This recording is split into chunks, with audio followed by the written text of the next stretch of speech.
Hello everybody and welcome back to the channel. Now let's jump right into it. And what is today's topic? Today's topic is Star Trek Strange New Worlds and why we're excited about it. Now the release date has yet to be released. However, it is in post-production, which means we could see it relatively soon. It is scheduled for 2022 after all, hopefully sooner than later. Now, why are we excited about the series? Why should we be? And what can we expect? Let's jump right into it. First off, the major thing with the series is that it has Christopher Pike in it. That's right, Captain Christopher Pike, who was originally supposed to be the captain of the Enterprise in the Star Trek series. Now, Christopher Pike was originally played by actor Jeffrey Hunter. Christopher Pike became relevant again when he appeared in Discovery. So, in Discovery, he is being played by Anson Mount. And Anson Mount is doing a great job, to the extent that they actually decided to give him his own show. The show Strange New Worlds. So then what can we expect from Strange New Worlds? Well, we have Ethan Peck returning from the seasons of Discovery as the young Spock. Spock is one of the only holdovers from the original pilot.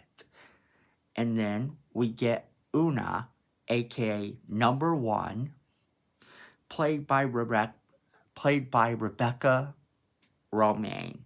And Rebecca Romaine is going to do a great job as this, as she really does bring that character to life.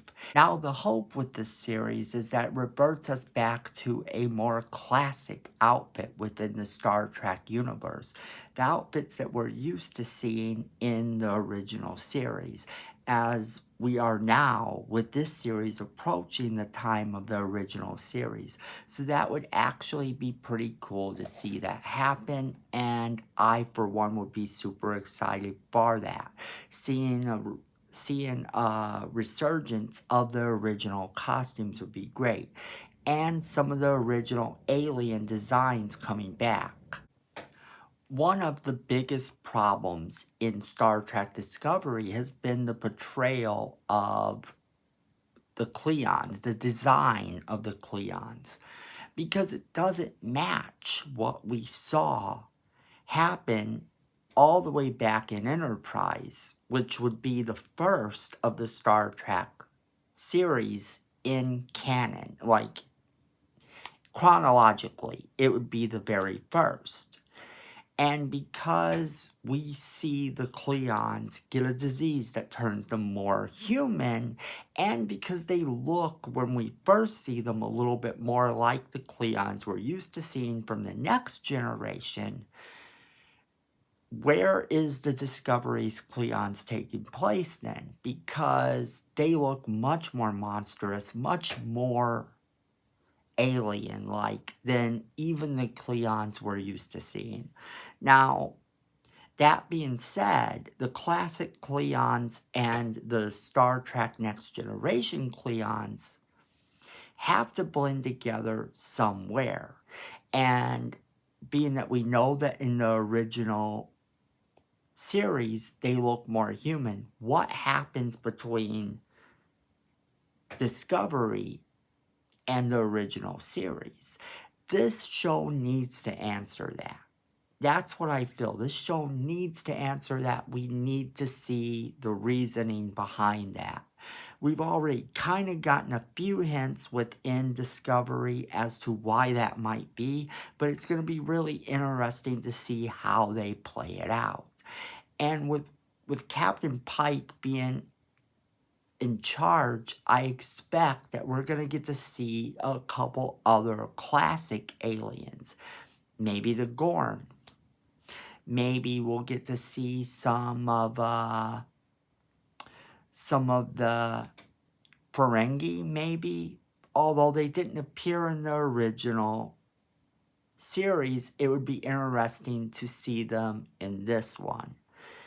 And maybe they could be more of a threat than they were in the Next Generation. As you may or may not know, the Ferengi were supposed to be a major threat.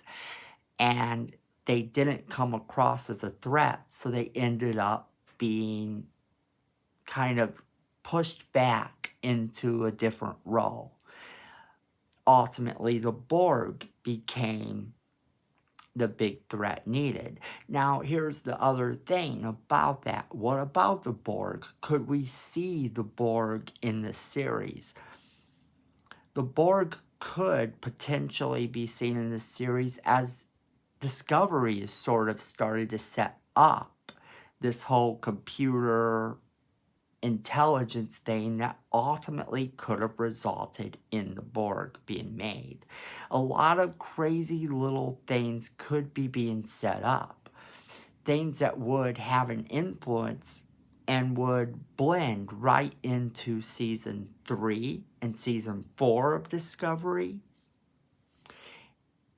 And also would kind of give us an in-between to Discovery Season 1 and 2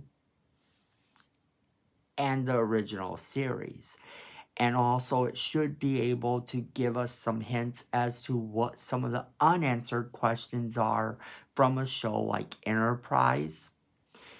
Also, it should actually be able to give us some other things that might help us to get more out of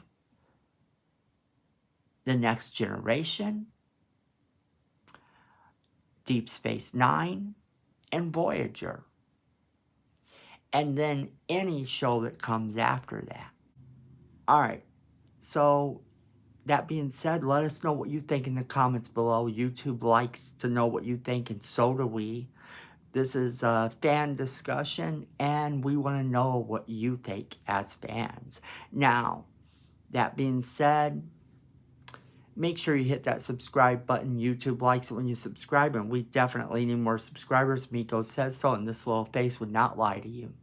Now, also hit that notification bell so you don't miss a single video. Make sure you are sharing this video with all of your friends so they get the same great content you do. And, friends, at the end of the day, don't forget, fandom is family.